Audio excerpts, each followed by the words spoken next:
By the late 16th and especially the 17th century, European powers began settling North America in earnest.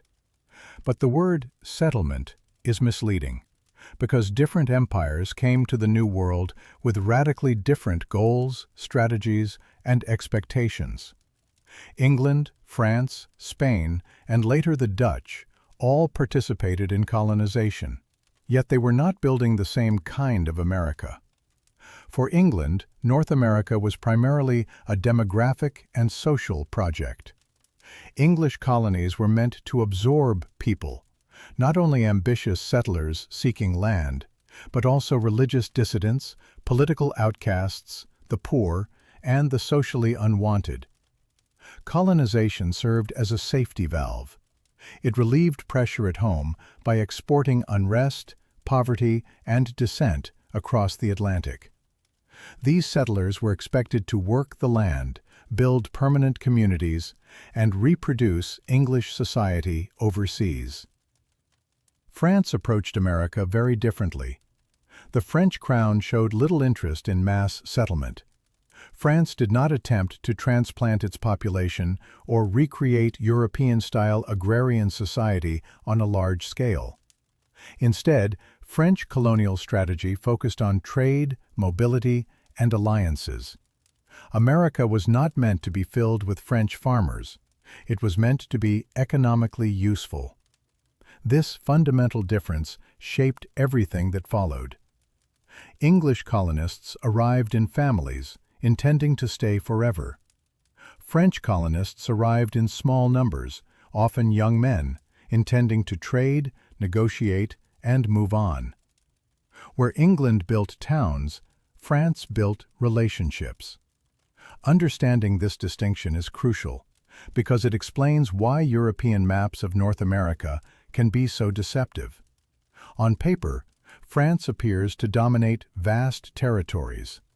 In reality, French control often meant influence rather than occupation, a web of alliances with indigenous nations rather than cities, farms, or dense population. To understand why France cared so deeply about indigenous alliances, one must understand the economic value of fur.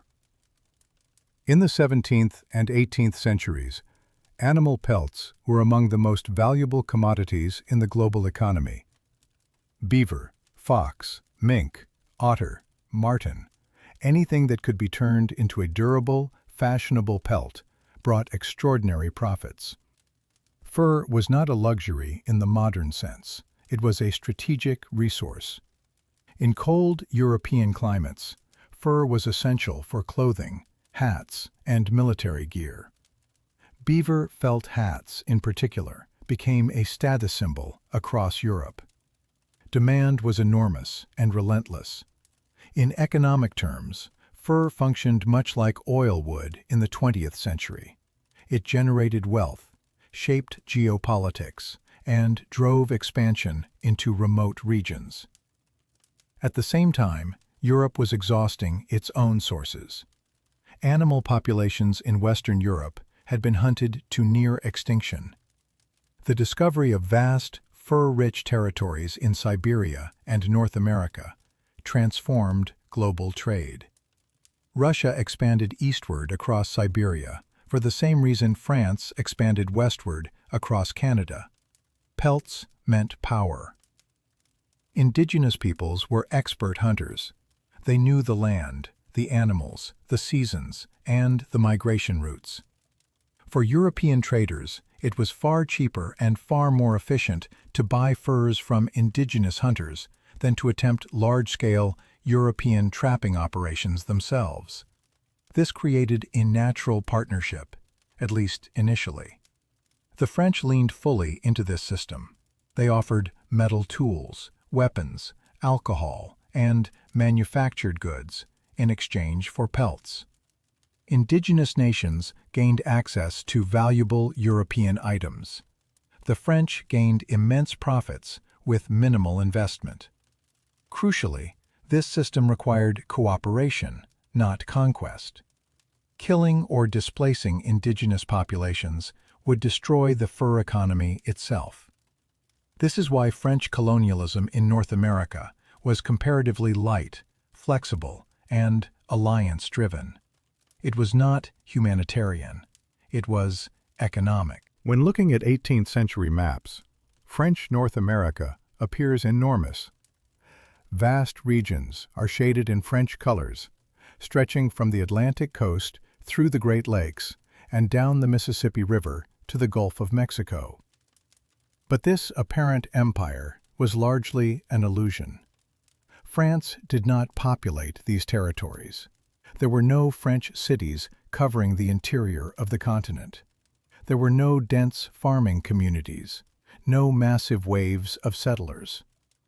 What existed instead were trading posts, missionary outposts, river routes, and diplomatic ties. In practical terms, most of what was labeled French territory consisted of indigenous nations allied with France.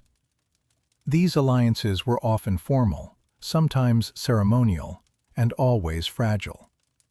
France's presence depended on maintaining goodwill. Once that goodwill collapsed, French influence vanished almost overnight. The only regions with meaningful French settlement were parts of Atlantic Canada, modern-day Quebec, and surrounding areas. Even there, the population remained small compared to English colonies to the south. While British colonies rapidly grew into societies of hundreds of thousands, French North America remained thinly populated. This imbalance would prove fatal. Territory without people cannot defend itself. Trade networks without settlers cannot sustain prolonged war.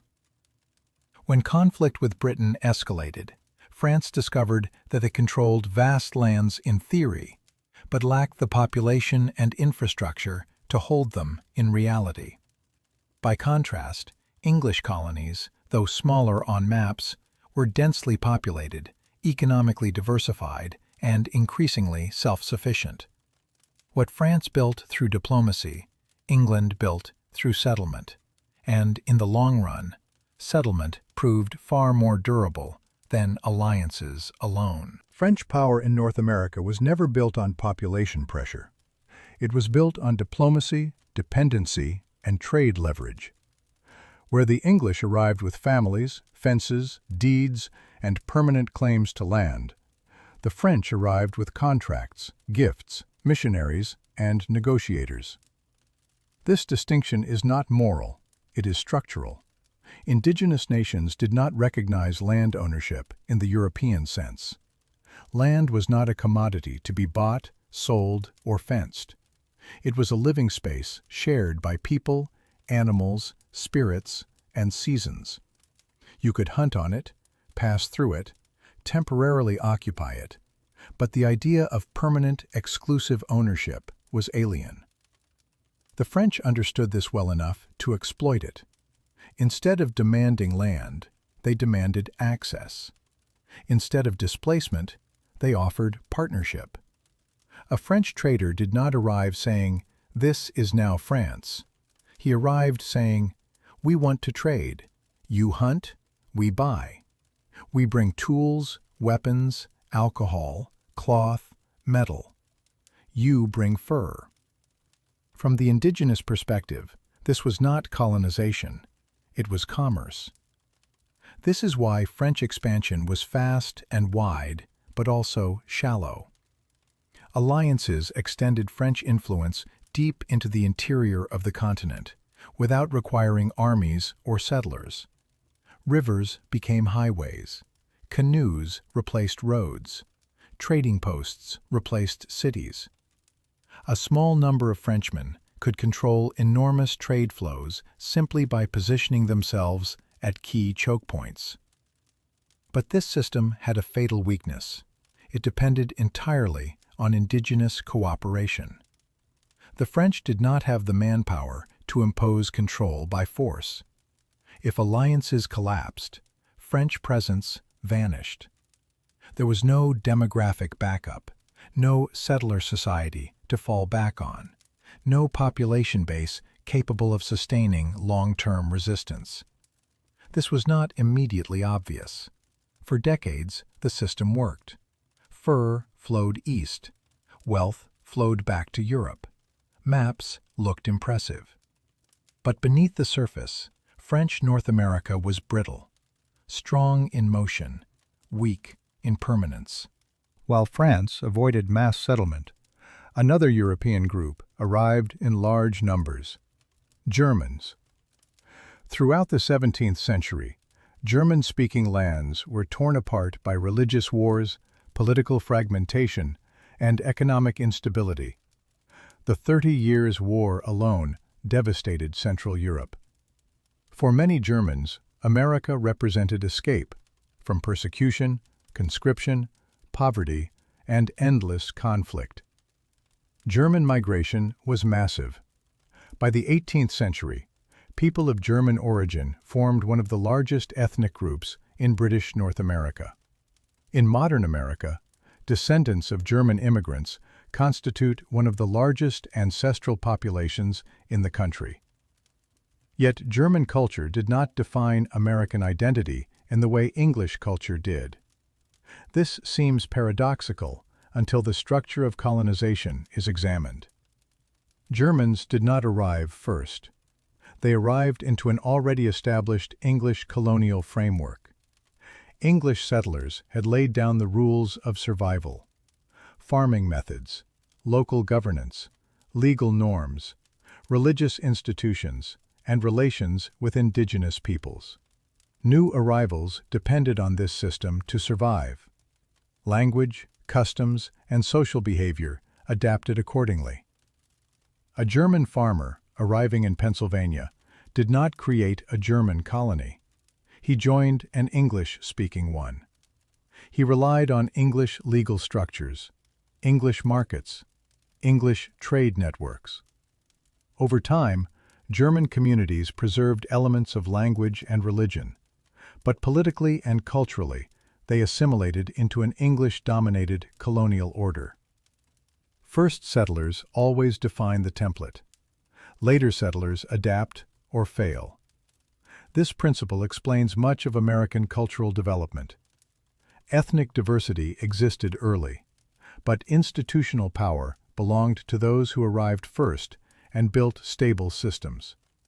In North America, those were English Protestants. English colonization was aggressive, not because it was more violent, but because it was permanent. English settlers came to stay. They brought wives, children, livestock, seeds, tools, and expectations of ownership.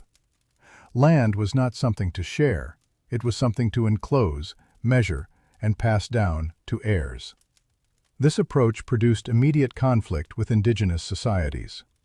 Where the French could coexist within indigenous land systems, the English fundamentally disrupted them.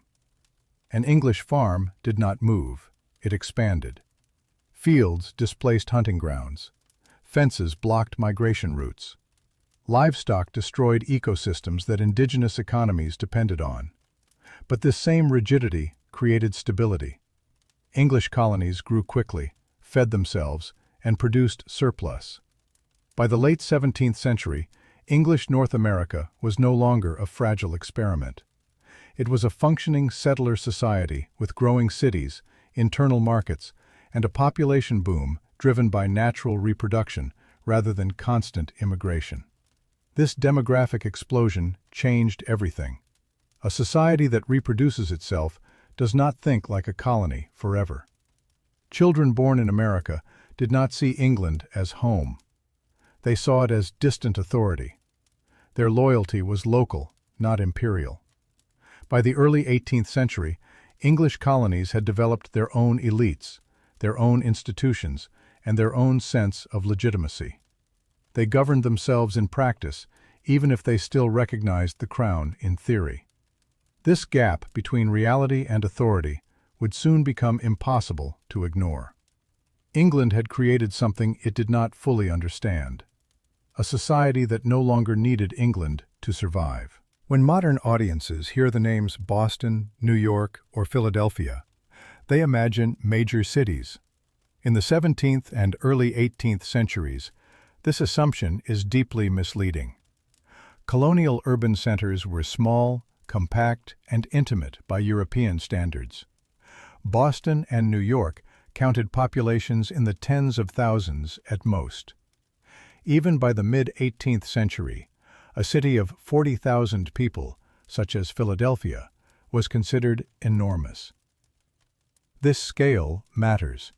These were not impersonal metropolitan societies. Everyone knew everyone. Political power was personal. Economic relationships were direct.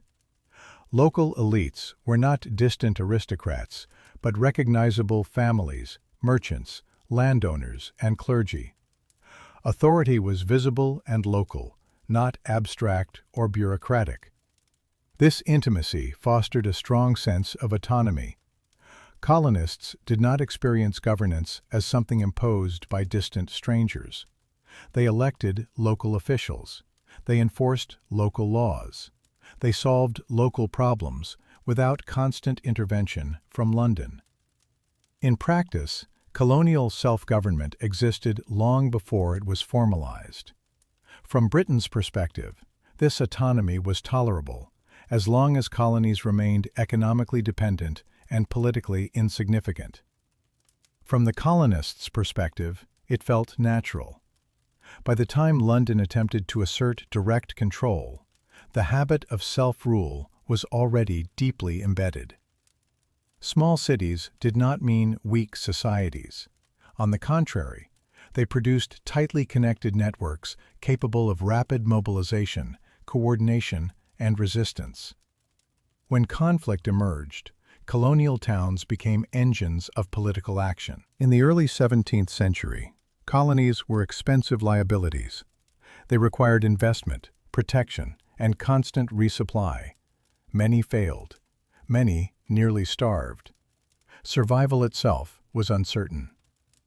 But by the end of the century, this equation had reversed. Colonial productivity surged once settlers worked for themselves rather than for distant elites.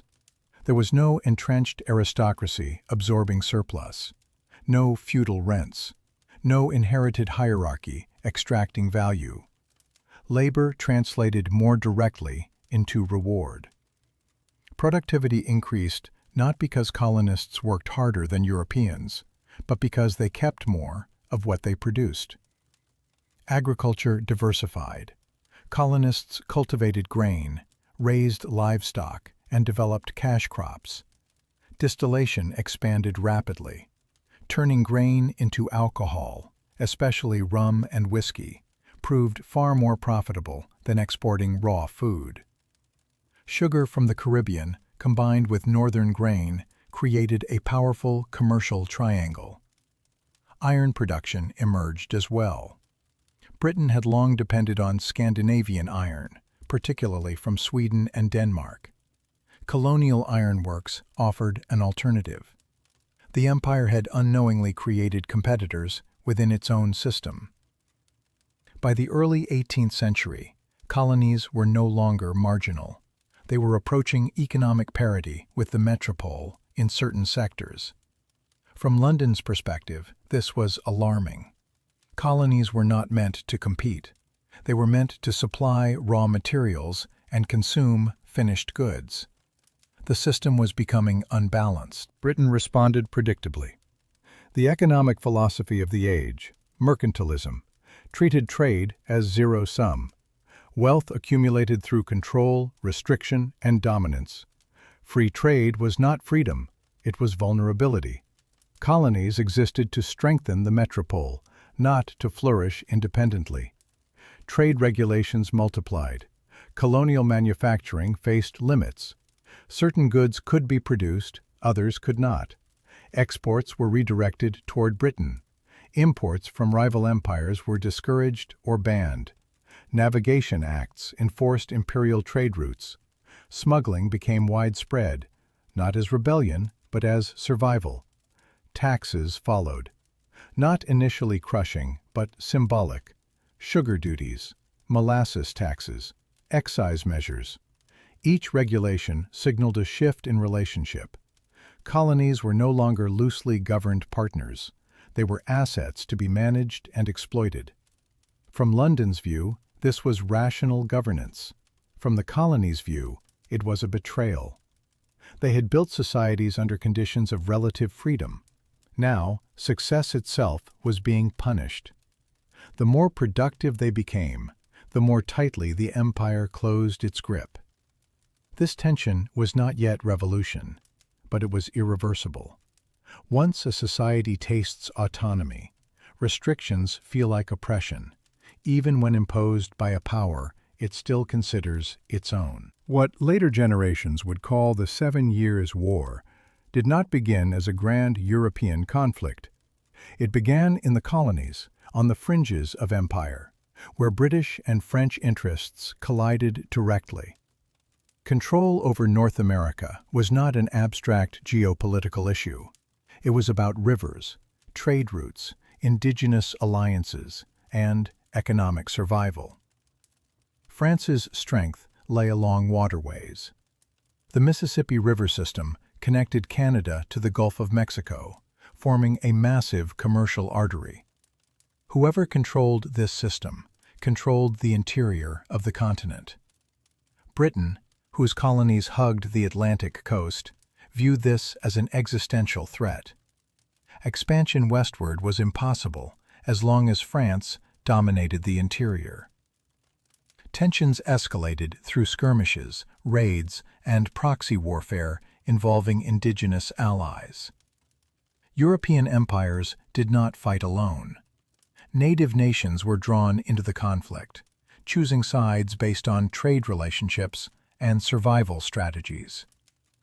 The war was not simply European versus European. It was a complex, multi-layered struggle for influence.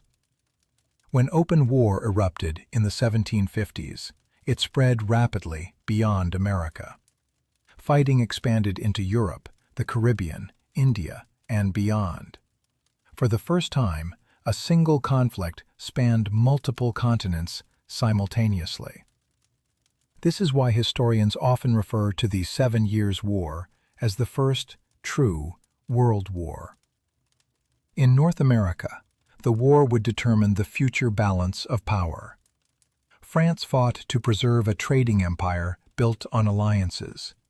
Britain fought to secure a settler empire built on population and permanence. These were incompatible visions. Only one could survive. Militarily, Britain emerged victorious. French forces were defeated. Canada fell. Quebec and Montreal came under British control. France lost nearly all its North American possessions east of the Mississippi. On paper, Britain stood at the height of imperial power. But victory came at a devastating cost.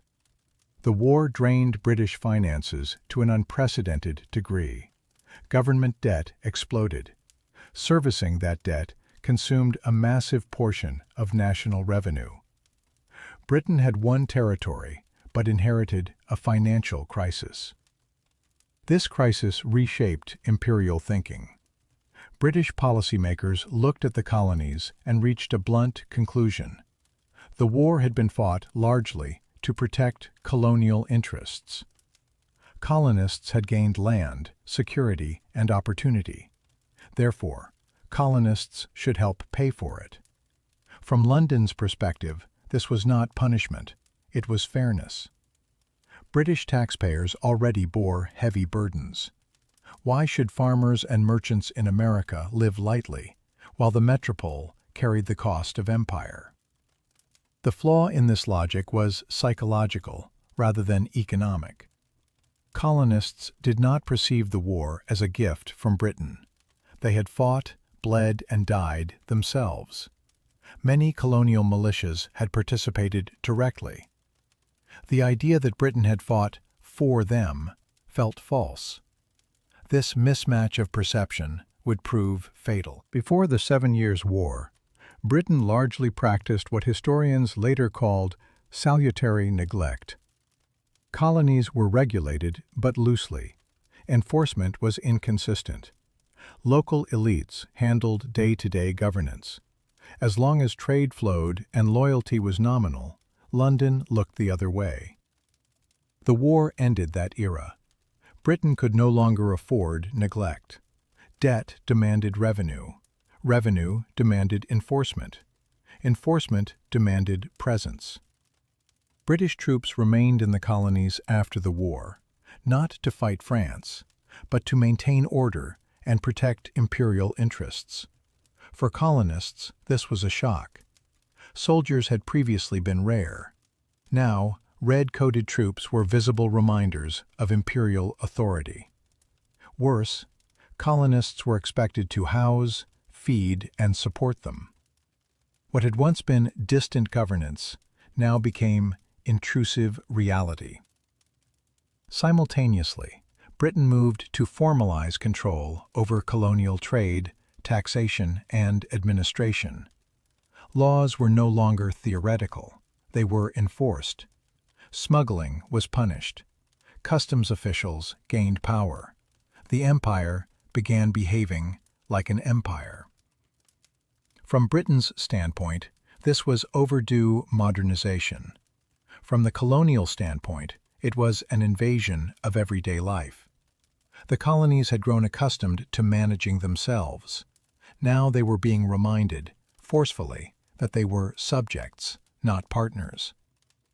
This shift did not immediately produce revolution, but it destroyed trust.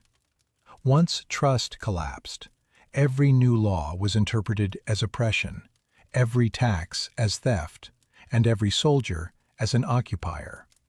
The path toward rebellion had become structural. In 1765, Britain introduced what would become one of the most infamous laws in colonial memory, the Stamp Act. On the surface, it was not an economically devastating measure. Compared to taxes paid by residents of Britain itself, the financial burden was relatively modest. That is precisely why British officials believed it would succeed. The Stamp Act imposed a tax on paper. Legal documents, contracts, licenses, newspapers, pamphlets, court filings, commercial agreements, all required official stamped paper purchased from imperial authorities. The logic was simple. Paper touched everyone. Merchants, lawyers, printers, journalists, clergy, judges, the very people who shaped public opinion, could not avoid it. This was not an accident. The Stamp Act was deliberately designed to target the administrative and communicative core of colonial society. It taxed information, legality, and bureaucracy itself. Britain was not merely collecting revenue, it was asserting authority over how colonial society functioned at its most basic level. Colonists immediately understood the implications. This was not a tax on luxury goods or distant trade. This was a tax on daily life, on legitimacy, on speech, on law. Every document now carried the physical mark of imperial power. Resistance was swift and intense. Stamp distributors were harassed, intimidated, and in many cases forced to resign. Effigies were burned in public squares. Crowds gathered. Violence was threatened and sometimes used. Within months, the act became unenforceable, not because Britain repealed it immediately, but because no one was willing to carry it out. The lesson learned in the colonies was profound. Collective resistance worked. The colonial response to the Stamp Act was not purely emotional. It was ideological. Colonists articulated a principle that would define the American political tradition: no taxation without representation. This was not a demand for lower taxes. It was a challenge to legitimacy. British officials responded with what they believed was an airtight argument. Colonists, they claimed, were virtually represented in Parliament. Members of Parliament did not represent specific districts exclusively. They represented the interests of the entire empire. Therefore, colonial consent was implicit. To the colonists, this argument was absurd. Representation, as they understood it, was local, tangible, and accountable. You voted for someone. You knew who they were. You could pressure them, remove them, influence them. A distant aristocrat in London, elected by someone else entirely, did not represent a farmer in Massachusetts or a merchant in Virginia in any meaningful sense. This disagreement revealed a deeper divide. Britain viewed the colonies as economic extensions of the state, plantations producing value. Colonists viewed themselves as communities of citizens with political rights. These two visions could not coexist indefinitely. Importantly, colonists were not yet rejecting monarchy or empire. They still considered themselves British. They appealed to the British Constitution, to English common law, and to historical rights. Their argument was conservative in form, even if radical in consequence. They were not demanding independence. They were demanding recognition. The failure of the Stamp Act did not restore trust. It destroyed it. Britain repealed the act in 1766, but immediately passed the Declaratory Act, asserting its right to legislate for the colonies in all cases whatsoever. This was a warning, not a concession. Colonial resistance evolved accordingly. Protests became organized. Groups such as the Sons of Liberty transformed from loose networks into coordinated political forces. They held meetings, distributed pamphlets, enforced boycotts, and policed loyalty within their communities. Economic resistance intensified. Colonists refused to import British goods. Merchants cooperated across colonies. Housewives participated by producing homespun cloth. Political action entered private life. Loyalty was no longer abstract. It was visible in consumption, behavior, and speech. British troops remained stationed in colonial cities, particularly Boston. Their presence hardened attitudes on both sides. Soldiers represented imperial power. Colonists viewed them as instruments of coercion. Daily friction escalated into confrontation. By the late 1760s, the relationship between Britain and its colonies had fundamentally changed. Authority was no longer assumed. Every law was scrutinized. Every action interpreted politically. Neutrality became impossible. To support the empire was to oppose local autonomy. To oppose imperial measures was to edge closer to rebellion. The colonies had crossed an invisible threshold. They were no longer simply reacting to policy. They were preparing, consciously or not, for a break. By the late 1760s, Boston had become the epicenter of imperial tension.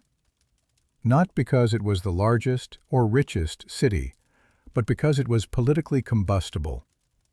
Massachusetts had a long tradition of local autonomy, strong town meetings, and religiously grounded moral certainty. When British troops were stationed there after the 7 Years' War, the city interpreted their presence not as protection, but as occupation. For the average colonist, this was a radical change in daily life. Soldiers were suddenly everywhere. They marched through streets, guarded buildings, enforced customs regulations, and competed with locals for work during off-duty hours. They were young men, far from home, poorly paid, and surrounded by a population that openly despised them. The British government expected discipline to project authority. Instead, proximity bred contempt. Insults were exchanged daily.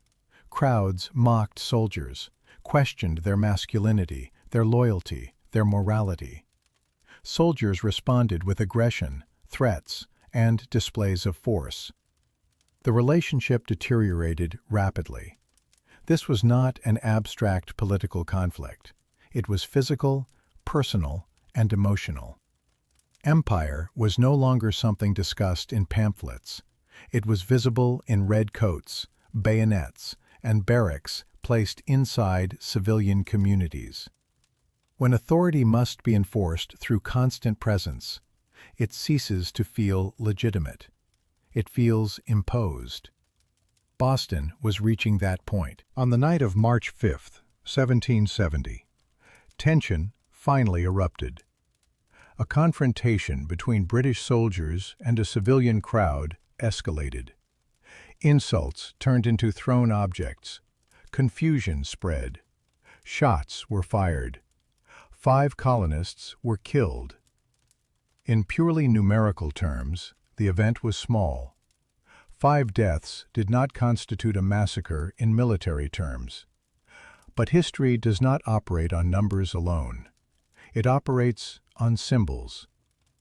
Colonial leaders immediately framed the incident as evidence of tyranny. Pamphlets, engravings, and speeches transformed the event into a moral indictment of British rule. The image of soldiers firing on unarmed civilians became a powerful political weapon. The British response was legally restrained. Soldiers were arrested and put on trial. John Adams, himself a future revolutionary leader, even defended them in court, arguing for rule of law over mob justice. Most were acquitted. One might expect this to ease tensions. It did not, because the issue was no longer legality. It was legitimacy. The fact that such an incident could occur at all confirmed colonial fears. The empire was willing to use force against its own subjects. Trust, already damaged, collapsed further.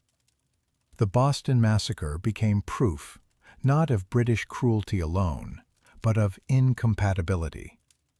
2 societies were occupying the same space under fundamentally different assumptions about power. In 1773, Britain attempted a final recalibration. The Tea Act was designed to save the struggling British East India Company and stabilize imperial trade. It lowered the price of tea in the colonies, even with the tax included. From London's perspective, this was a generous compromise. From the colonial perspective, it was a trap. The issue was no longer cost, it was precedent. Accepting taxed tea meant accepting Parliament's right to tax the colonies. Even if the price was lower, the principle was fatal. Once accepted, future taxation would be inevitable. Resistance focused on ports. Ships carrying tea were blocked, turned away, or prevented from unloading. In Boston, the standoff reached its climax. Royal authorities insisted the tea be landed. Colonial leaders refused.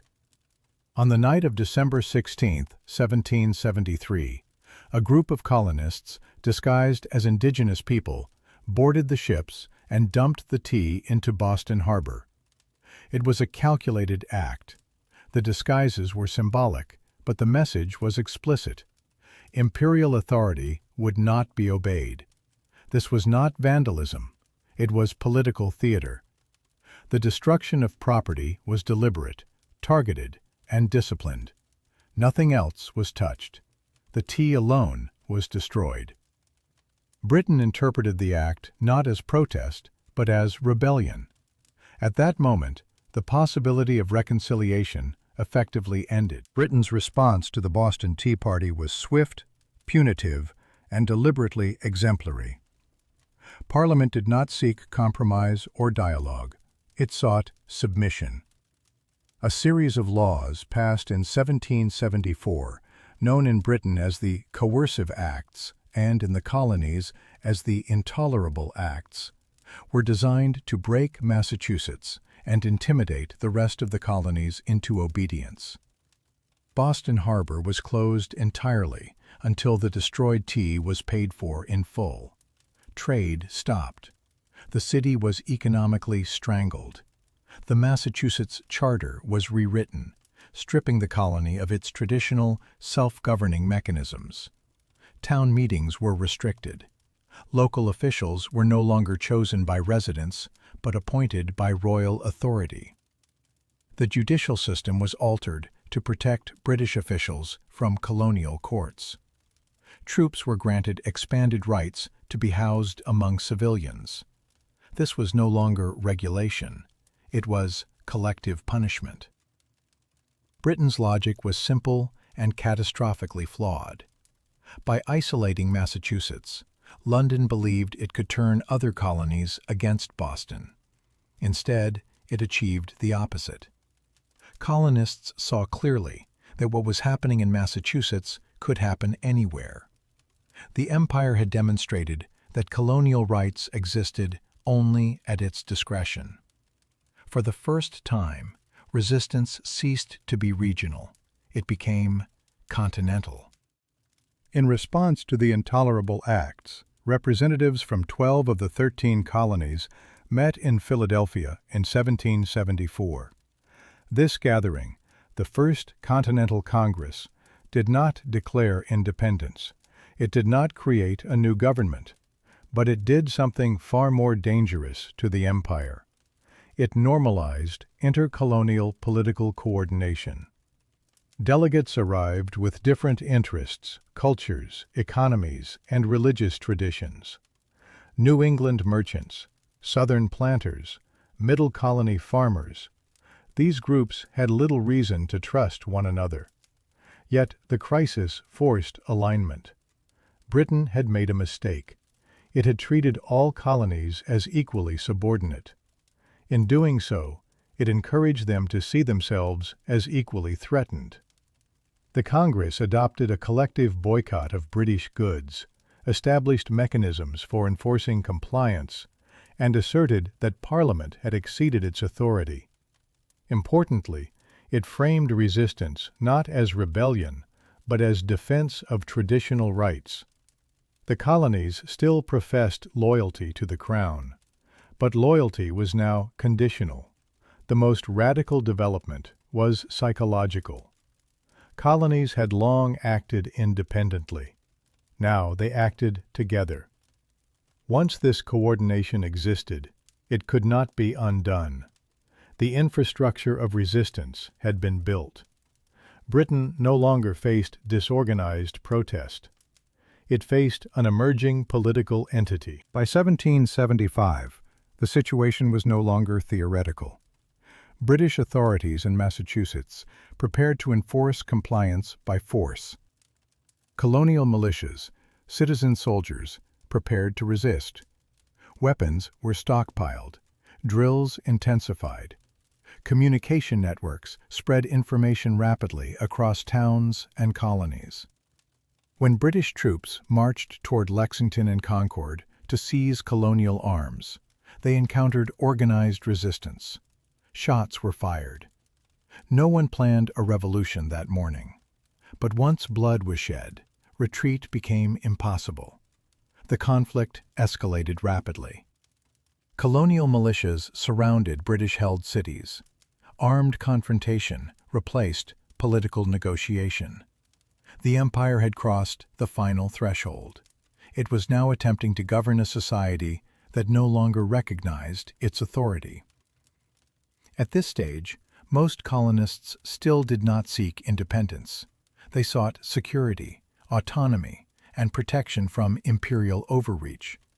But war has its own logic. Once violence begins, positions harden. Neutrality disappears. Loyalty becomes a liability. Britain still believed the rebellion could be crushed quickly. It underestimated geography, population density, local knowledge, and ideological commitment. Most importantly, it underestimated how profoundly colonial identity had already diverged from imperial identity. The colonies were no longer merely resisting policy. They were defending a way of life that had developed beyond Britain's control. When open war began, the American side was objectively weak. This is not a romantic story of immediate heroism or military brilliance. In conventional terms, the colonies were utterly unprepared for sustained conflict against the strongest empire of the era. They lacked a professional army, a navy, stable financing, centralized command, and military infrastructure. What they had instead was population, territory, and a political cause, none of which wins battles quickly. British forces, by contrast, were professional, disciplined, and experienced. Officers were trained. Soldiers were drilled. Logistics, though imperfect, were vastly superior to anything the colonies could field. In every conventional engagement early in the war, the pattern was the same.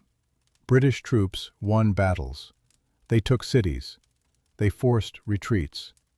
They demonstrated clear battlefield superiority. This early imbalance is critical to understanding the war's outcome. The American Revolution was not won because the colonies defeated Britain militarily in the traditional sense. It was won because Britain failed to translate battlefield success into political control. Occupying cities did not collapse resistance. Winning engagements did not end the war. Each British victory created new logistical burdens while doing nothing to eliminate colonial resolve. American forces learned quickly what they could not do. They could not defeat Britain head-on. They could not hold cities indefinitely. They could not match European-style warfare. But they did not need to. The objective was not conquest. It was survival. As long as the rebellion endured, Britain hemorrhaged money, manpower, and political capital. Time itself became a weapon. George Washington is often remembered as a heroic victor. This obscures his actual achievement. Washington lost most of the battles he fought. By European standards, his record was unimpressive.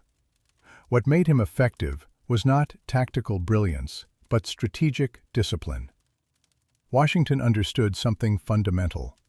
The Continental Army did not need to win decisive victories. It needed to remain intact. Every time the army survived, retreated, regrouped, and continued to exist, the revolution remained alive. If the army were destroyed, the political cause would collapse overnight. This required restraint. Washington avoided catastrophic engagements. He retreated when necessary. He abandoned cities when holding them offered no strategic value. This frustrated both British commanders and American politicians, many of whom demanded dramatic victories. Washington resisted that pressure. The army functioned less as a conquering force and more as a moving symbol of legitimacy. As long as it existed, Congress existed. As long as Congress existed, independence remained plausible.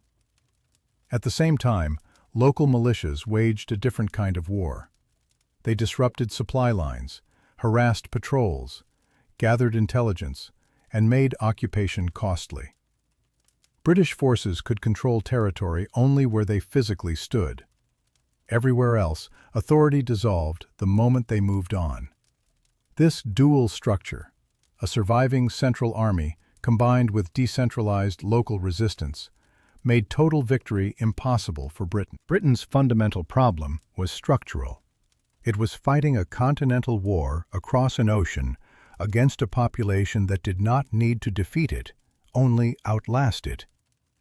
Every British soldier required transport, pay, food, housing, and supply lines stretching thousands of miles. Every American fighter could disappear into the local population. Geography magnified this imbalance. North America was vast, underdeveloped, and hostile to centralized control. Roads were poor. Communication was slow. Reinforcements took months to arrive. A single failed campaign season could not be quickly corrected. Politically, Britain faced limits at home. The war was expensive and unpopular. Each year increased debt. Each year increased opposition in Parliament. Each year raised the question, what exactly is being won? The colonies, meanwhile, were fighting on their own land, for their own institutions, under leaders drawn from their own communities. Even those who opposed independence often opposed British military occupation more. Most critically, Britain was fighting alone. The longer the war dragged on, the more likely it became that rival powers would intervene. France, Spain, and the Netherlands watched closely. They did not need America to win outright. They needed Britain to bleed. By surviving, the colonies achieved something far more dangerous to the empire than victory. They proved Britain could be resisted. By 1776, the political center of gravity had shifted beyond repair. What began as resistance to imperial overreach had evolved into a struggle that could no longer be resolved within the framework of the British Empire. War had clarified what theory had only hinted at. Coexistence was impossible. Authority cannot be shared once violence defines the relationship. British actions erased remaining ambiguity. The use of foreign mercenaries, the expansion of military occupation, and the refusal to negotiate on terms that recognized colonial autonomy convinced even moderates that reconciliation was a dead end. Loyalty to the crown now carried tangible risks. Neutrality became untenable. One either supported resistance or enabled domination. At the same time, colonial political culture had matured under pressure. Committees of correspondence, provincial congresses, and local militias functioned as parallel institutions. Governance did not collapse in the absence of imperial control. It adapted. The colonies had already begun practicing self-rule before formally declaring it. Independence was no longer a radical leap. It was the logical conclusion of an existing reality. The Declaration of Independence was not written to persuade Britain. It was written to persuade the world. Its purpose was not administrative, but ideological. A rebellion becomes a revolution only when it asserts legitimacy beyond force. Thomas Jefferson's text framed independence as a moral necessity rooted in natural law. The argument was deliberate and calculated. If rights are inherent, not granted, then authority that violates them forfeits legitimacy. Under this logic, rebellion is not treason, it is obligation. The Declaration transformed the conflict from an internal imperial dispute into an international cause. It provided France and other powers with a justification to support the colonies without endorsing anarchy. This mattered. Monarchies could not openly assist rebels unless those rebels claimed sovereign status. The document also served an internal function. It unified disparate colonial interests under a single narrative. Independence was no longer merely strategic, it was righteous. Once declared, independence could not be undone. There was no halfway state between sovereignty and submission. France's entry into the war in 1778 altered everything. This was not an act of ideological sympathy. It was strategic revenge. France sought to weaken Britain, restore prestige lost in the 7 Years' War, and reassert itself as a global power. French support was decisive not because of numbers alone, but because of specialization. France provided what the colonies lacked: a navy, professional officers, funding, and diplomatic recognition. British dominance at sea, the empire's greatest advantage, was now contested. The war expanded globally. British resources were stretched across the Caribbean, Europe, and the Atlantic. Protecting colonial possessions became as urgent as suppressing rebellion. Strategic focus fractured. For the American cause, survival transformed into momentum. Victory no longer required improbability. It required endurance. France did not guarantee American independence, but it ensured that Britain could not suppress it cheaply or quickly. From this point forward, British victory demanded total commitment. something Parliament was increasingly unwilling to provide. With France formally engaged, the American conflict ceased to be a colonial rebellion and became a theater within a broader global war. British strategic calculations were now constrained by competing priorities: defending the home islands, protecting Caribbean sugar colonies, maintaining trade routes, countering French fleets in the Atlantic and Mediterranean. All demanded resources that could no longer be concentrated in North America. This diffusion of effort was fatal. Britain's imperial strength depended on naval dominance and strategic mobility. Once those advantages were contested, the empire lost its ability to dictate tempo. Campaigns slowed. Coordination weakened. Local commanders were forced to operate with incomplete intelligence and delayed reinforcements. American forces did not suddenly become superior, but British forces became overstretched. Victory now required decisive outcomes, not incremental control. Each failed campaign intensified political pressure at home, where the war increasingly appeared expensive, endless, and strategically unnecessary. Britain had entered a war of attrition against an enemy that thrived on attrition. The decisive moment came not through annihilation, but entrapment. At Yorktown in 1781, British General Cornwallis found himself constrained by geography, blocked by land, and cut off by sea. French naval forces denied British relief. American and French troops coordinated effectively. The situation was irrecoverable. Cornwallis's surrender did not destroy Britain's army in America, nor did it end British military capacity. What it did was eliminate any remaining political justification for continuing the war. The loss exposed the core truth. Britain could still fight, but it could no longer win. Yorktown crystallized years of accumulated failure. Parliament faced mounting debt, collapsing public support, and diminishing returns. The strategic question was no longer how to suppress the rebellion, but whether suppressing it was worth the cost. The answer was no. Peace negotiations began, not because Britain acknowledged American righteousness, but because the war had become unsustainable. Britain recognized the United States in 1783, not as a partner, but as a fact. The empire retained global power. It did not collapse, but it recalibrated. Losing the American colonies forced Britain to rethink imperial governance. Future colonies would be managed more directly, more tightly, and with less tolerance for autonomous political development. For the United States, independence brought no immediate stability. Victory exposed internal divisions, financial weakness, and institutional fragility. The revolution had removed imperial authority, but had not yet replaced it with a durable national structure. Independence was achieved. Statehood was unfinished. Independence solved only one problem. British authority was gone. Everything else remained unresolved. The war had unified the colonies against a common enemy, but once that enemy disappeared, unity dissolved with alarming speed.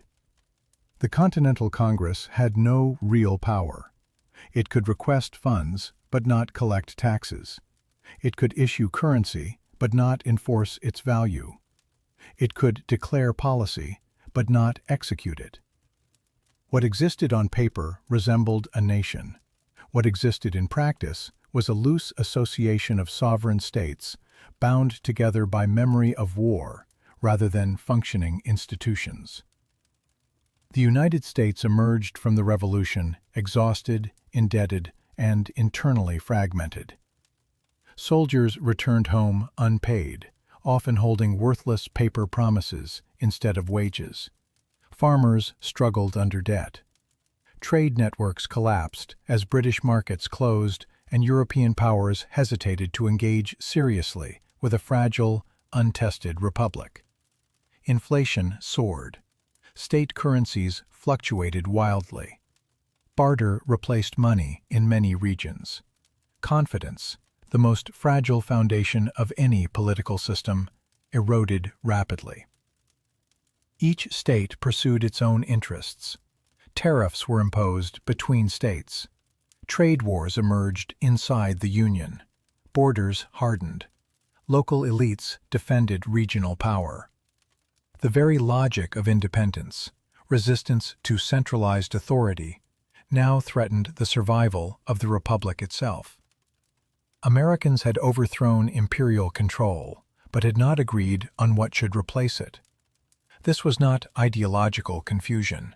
It was structural failure. The Articles of Confederation reflected revolutionary fear more than strategic foresight.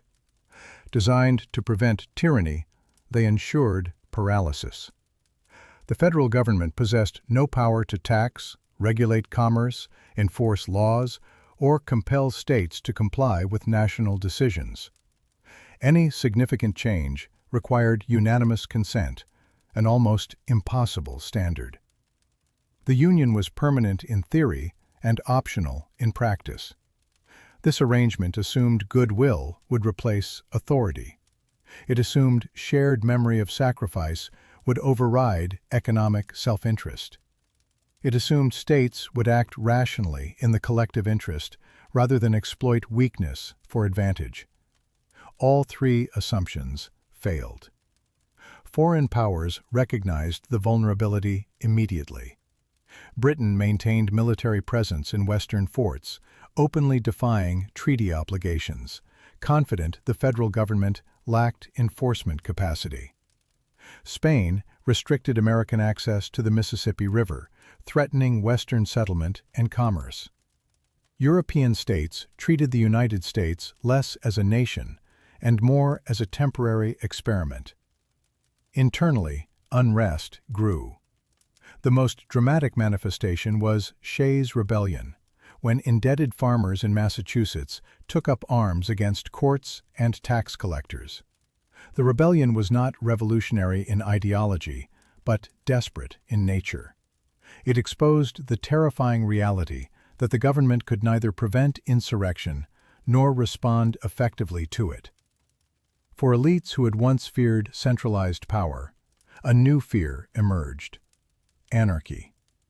The question shifted. The danger was no longer tyranny from above, it was collapse from below. By the mid-1780s, the American experiment stood on the edge of disintegration. The revolutionary generation had learned the limits of ideology when stripped of enforcement. Liberty without structure proved unstable. Independence without authority produced fragmentation, paralysis, and rising violence.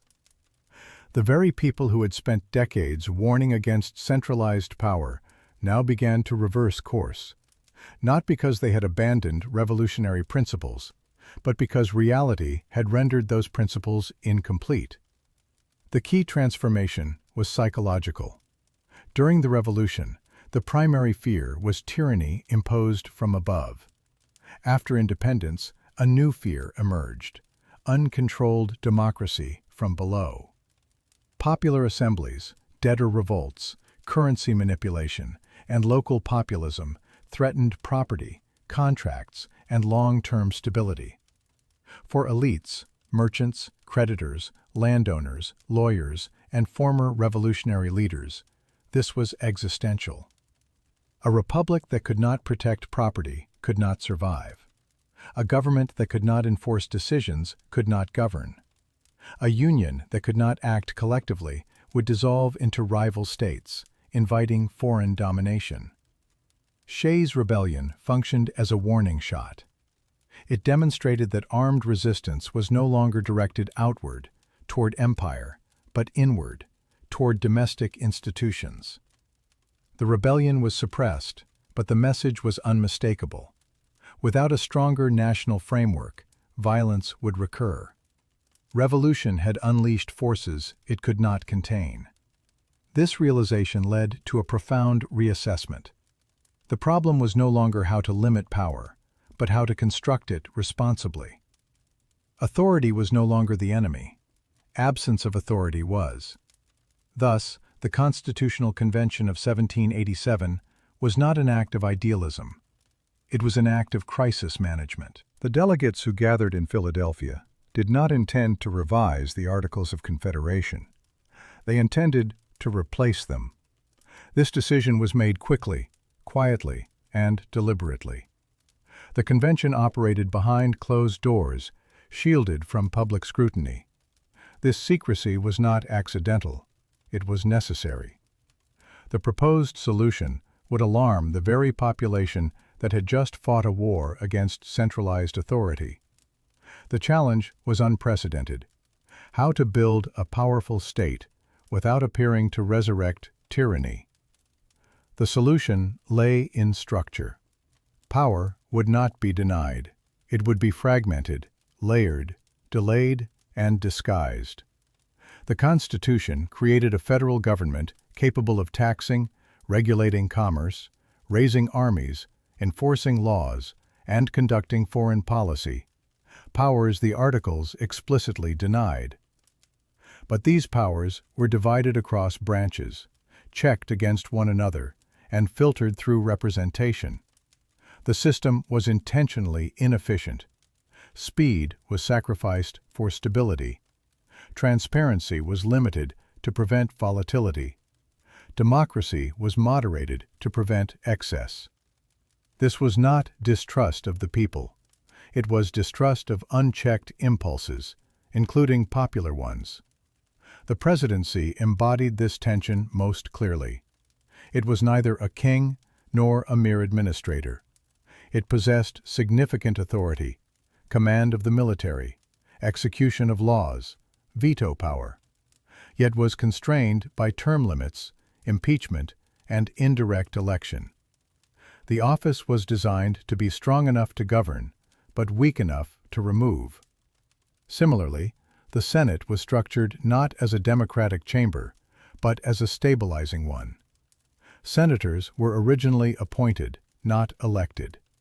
Their role was to restrain popular surges, protect state interests, and ensure continuity. The House of Representatives absorbed democratic pressure. The Senate absorbed institutional memory. The judiciary absorbed interpretation. The result was a state powerful enough to function and constrained enough to survive. Importantly, this was a revolution within the revolution. The Constitution did not fulfill the radical promises of 1776. It reined them in. Liberty remained the language. Order became the priority. The ratification of the Constitution did not follow naturally from its drafting. It triggered a second conflict, political, ideological, and cultural, over the meaning of the revolution itself. The Federalists argued that the Constitution was the only mechanism capable of preserving independence.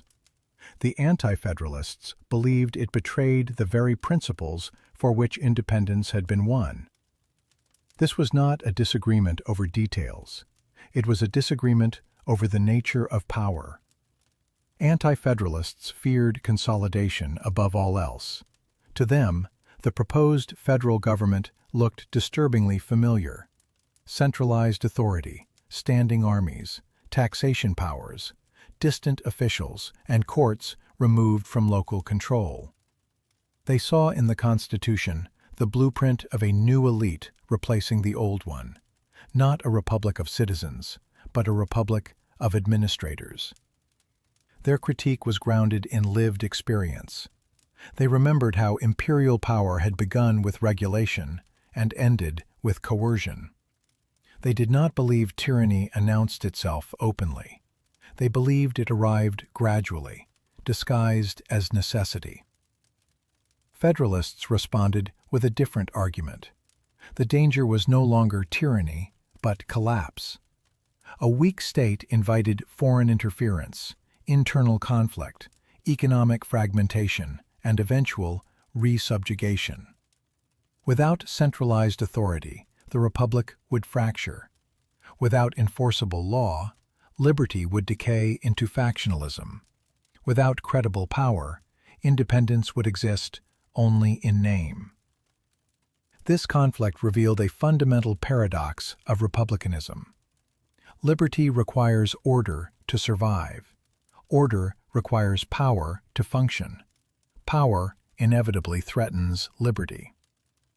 The Constitution was an attempt to resolve this paradox, not philosophically, but mechanically, by designing institutions that restrain one another. The Federalist Papers were not abstract theory. They were damage control. Their purpose was to reassure a suspicious population that power could exist without domination. They argued that ambition could be used to counter ambition, that factions could neutralize one another, and that divided authority would prevent concentration. Whether this was wisdom or optimism remained uncertain, but it was convincing enough to secure ratification. The revolution survived, not by remaining pure, but by adapting. The Bill of Rights did not emerge from philosophical generosity. It emerged from political necessity. Anti-federalist resistance was strong enough to threaten ratification. Without concessions, the Constitution would fail. The solution was strategic reassurance. The Bill of Rights functioned as a psychological anchor. It did not limit power as much as it framed it.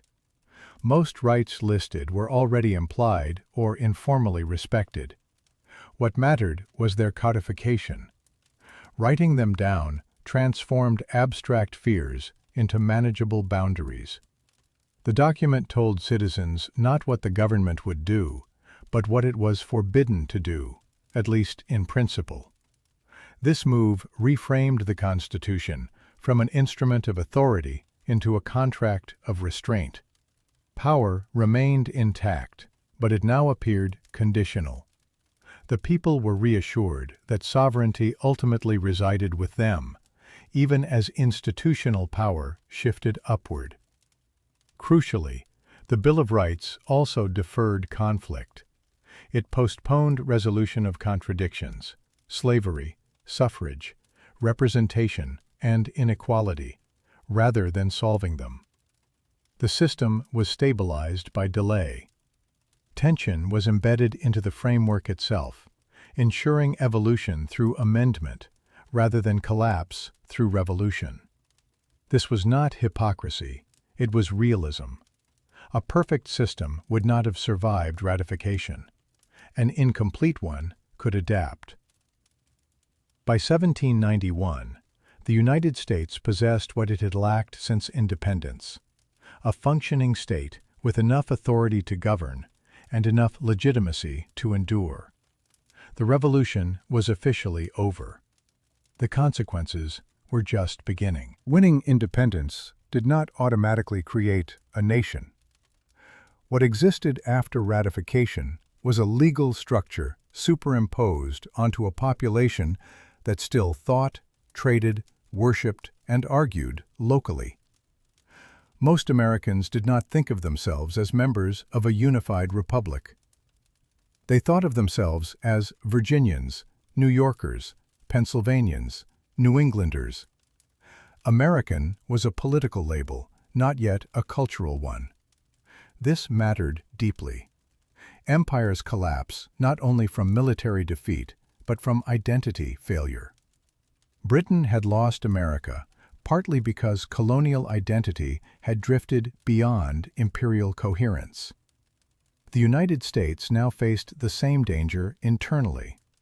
If the federal government failed to generate legitimacy beyond paper authority, the republic would fracture along regional, economic, and ideological lines. The early federal leadership understood this. Identity had to be cultivated deliberately.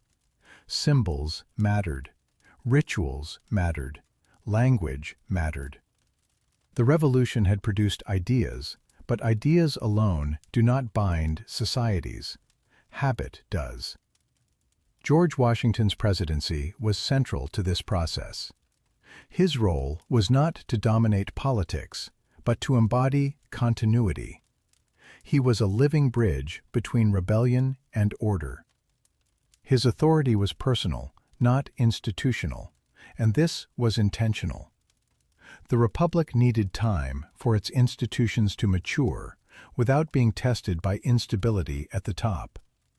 Washington avoided partisan alignment publicly, emphasized restraint, and treated the presidency as a temporary trust rather than a personal platform. By stepping down voluntarily after 2 terms, he established a precedent more powerful than any written rule. Power would circulate. Leadership would end. The Republic would not depend on a single man. This act alone did more to stabilize the American system than any constitutional clause. Despite elite hopes, unity did not last.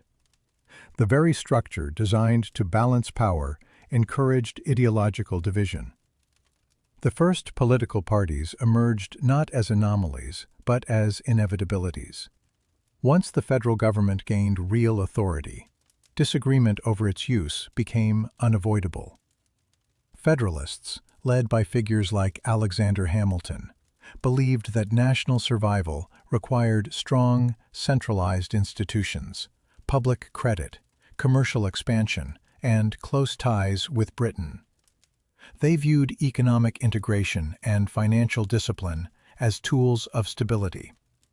A powerful state required a powerful economy, and a powerful economy required confidence, banking, and centralized planning. Opposing them were the Democratic Republicans, led by Thomas Jefferson and James Madison, who feared that Hamilton's system replicated the very structures the Revolution had destroyed. To them, finance concentrated power, urbanization corrupted virtue, and strong executive authority invited tyranny. They imagined the Republic as agrarian, decentralized, and morally grounded in land ownership rather than commerce. This conflict was not merely ideological. It reflected material realities. Northern commercial interests clashed with Southern agricultural ones. Creditors clashed with debtors. Cities clashed with countryside. The Revolution had united these groups temporarily. Peace exposed their incompatibility. Washington despised factionalism, but his opposition could not stop it. Parties provided structure to disagreement. They organized conflict rather than eliminating it. In doing so, they paradoxically stabilized the system by channeling dissent into predictable forms. The American Republic survived not because it avoided division, but because it learned to institutionalize it. The early United States did not have the luxury of ideology in foreign policy. Moral alignment was secondary to survival. The Republic emerged into a world dominated by empires, where neutrality was not a philosophical position, but a strategic necessity. Any premature entanglement risked destroying a state that had barely learned to function. The French Revolution exposed this reality brutally. France, once the indispensable ally of American independence, descended into radical transformation, war, and ideological fervor. The temptation to support revolutionary France was immense. Shared language of liberty, shared enemies, shared history, all pointed toward solidarity. But the circumstances had changed. France was no longer merely opposing monarchy. It was exporting revolution. Washington and his allies understood the danger. The United States lacked the military, economic, and political capacity to intervene meaningfully in European conflicts. Supporting France risked British retaliation. Supporting Britain risked internal revolt. Neutrality, though unpopular and easily caricatured as cowardice or betrayal, was the only viable option. The Neutrality Proclamation was not a retreat from revolutionary principles. It was an acknowledgement of constraint. The Republic could not afford moral absolutism abroad while struggling to maintain cohesion at home. Survival required restraint. This decision defined American foreign policy for decades. Ideological sympathy would always exist, but formal alignment would be delayed. The young republic would trade with empires, negotiate with monarchies, and avoid crusades. Independence did not require isolation, but it required caution. The French Revolution forced Americans to confront the limits of their own revolutionary narrative. What began as admiration quickly turned to unease. The escalation of violence, the collapse of moderation, and the emergence of mass political terror revealed a truth many Americans were unwilling to accept. Revolution does not automatically produce liberty. Federalists saw France as a cautionary tale. They argued that unchecked popular passion led not to freedom, but to chaos. Strong institutions, they insisted, were the only defense against radicalism. Order was not the enemy of liberty. It was its prerequisite.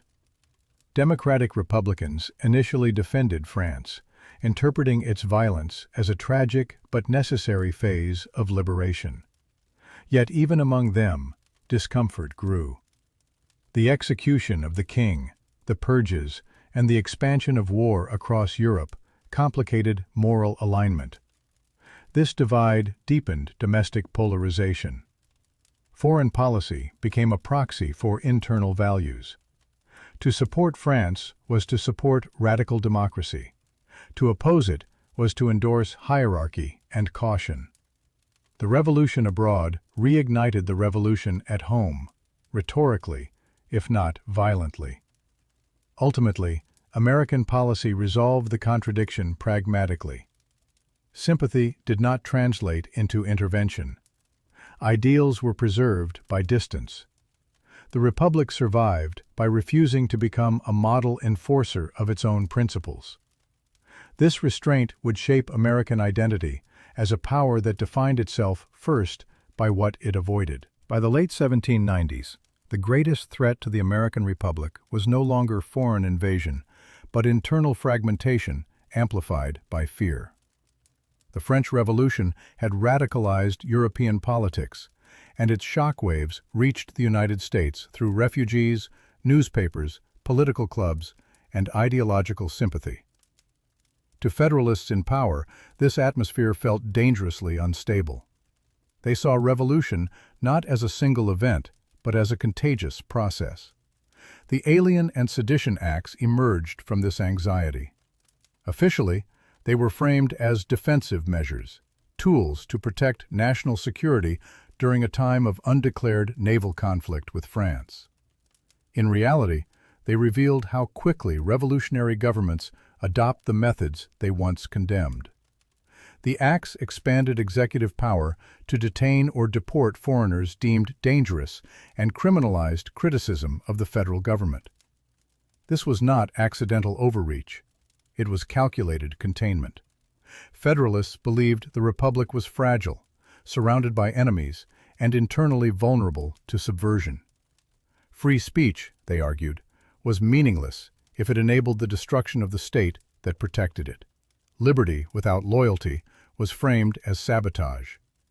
The contradiction was stark. A revolution fought against repression now justified repression in the name of stability.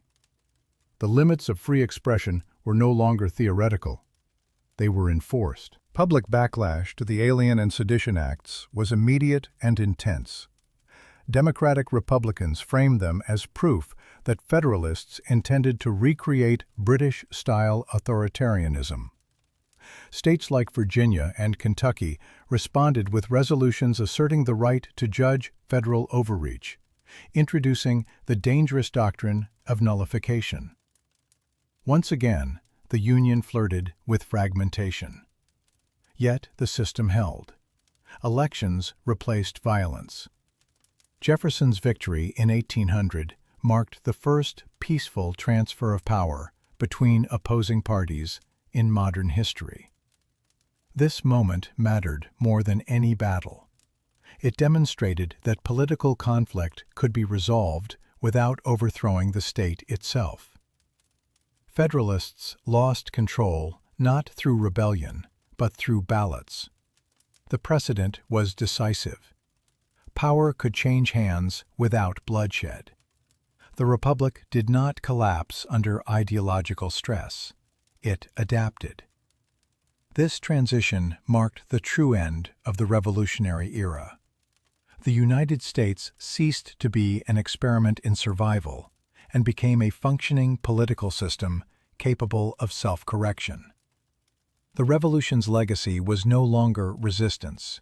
It was continuity. Thomas Jefferson entered the presidency as a symbol of revolutionary purity.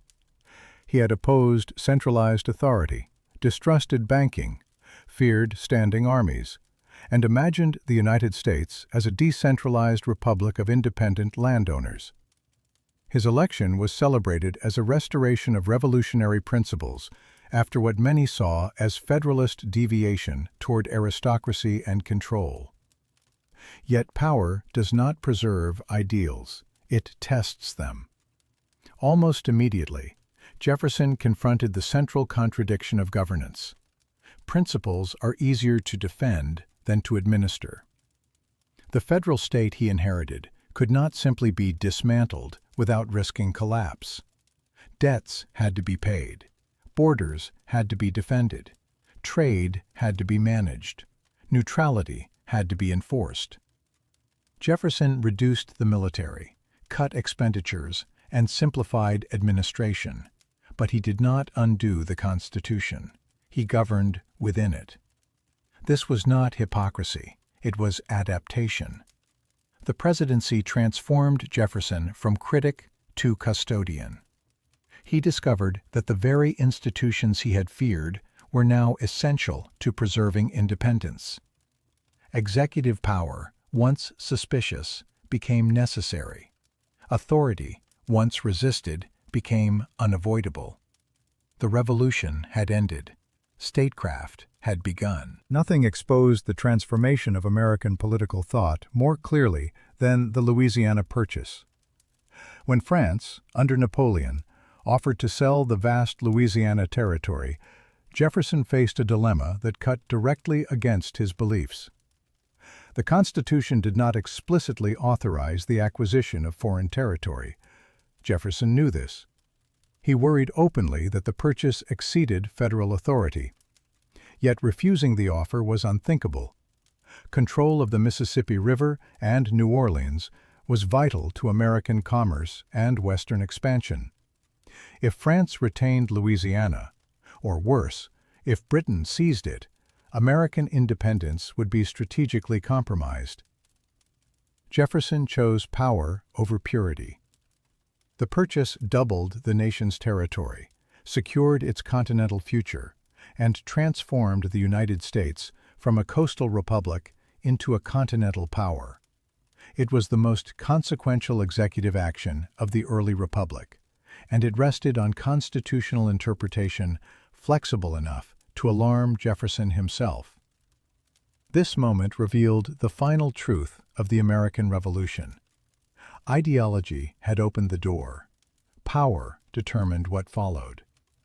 The United States survived not because it remained ideologically consistent, but because it learned when consistency must yield to necessity. By the early 19th century, the United States had crossed an invisible threshold.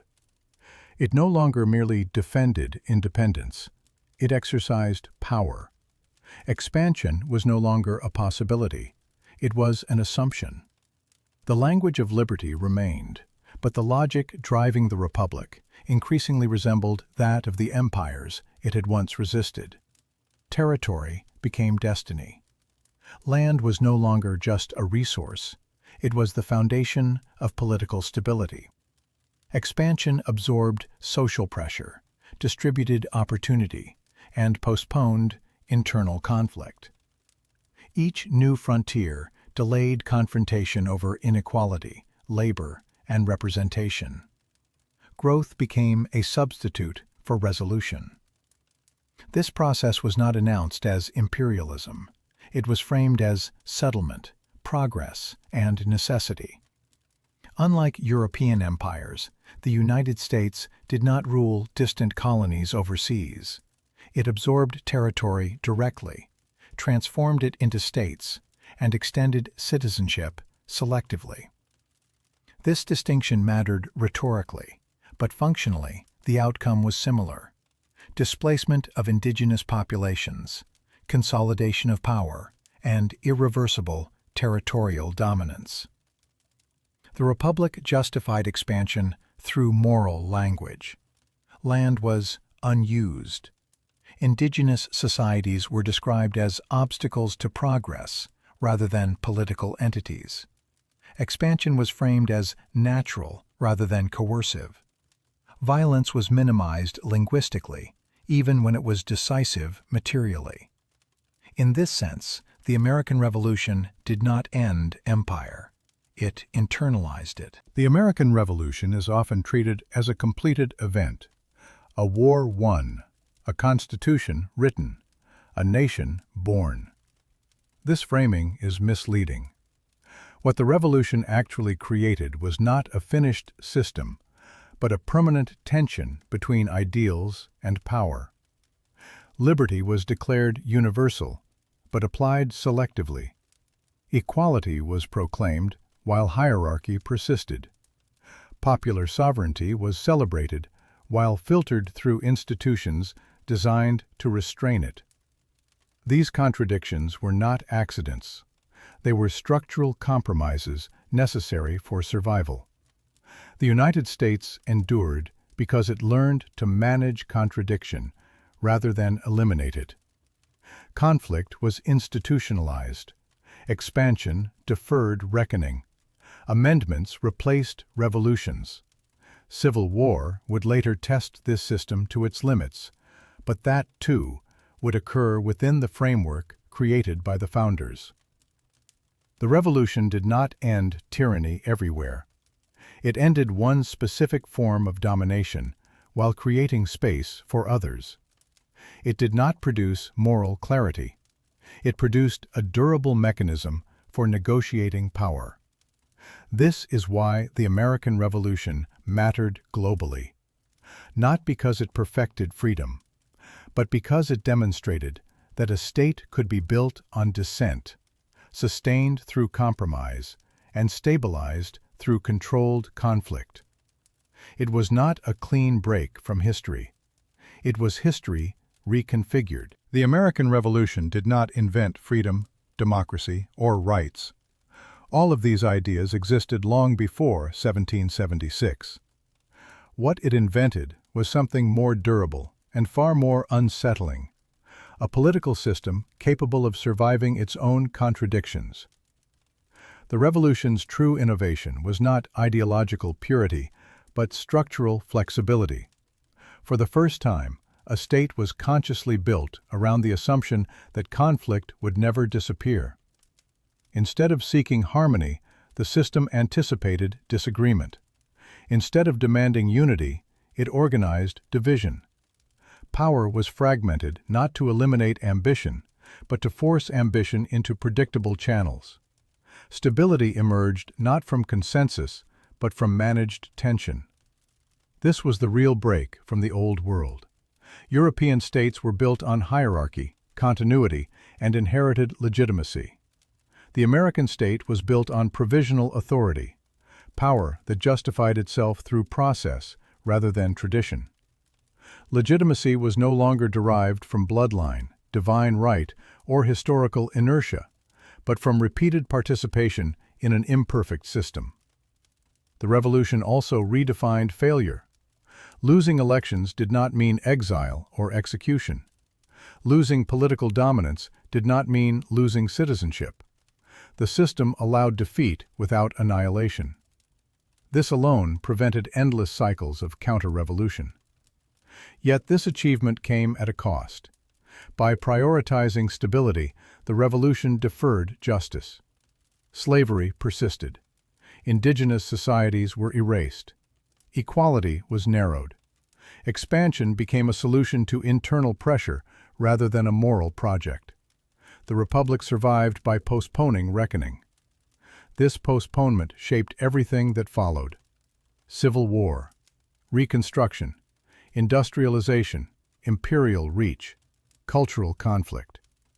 Each crisis was processed through the same mechanism created in the late 18th century: expand, amend, absorb, delay. The American Revolution did not resolve history. It engineered a way to live inside it. That is why it spread, not because it offered a universal model, but because it offered a method for turning rebellion into governance, a method for translating violence into institutions, a method for surviving the aftermath of revolution without returning to monarchy or dissolving into chaos. The world did not copy America's ideals. It studied its architecture. And that architecture, imperfect, unstable, and resilient, is the revolution's true legacy.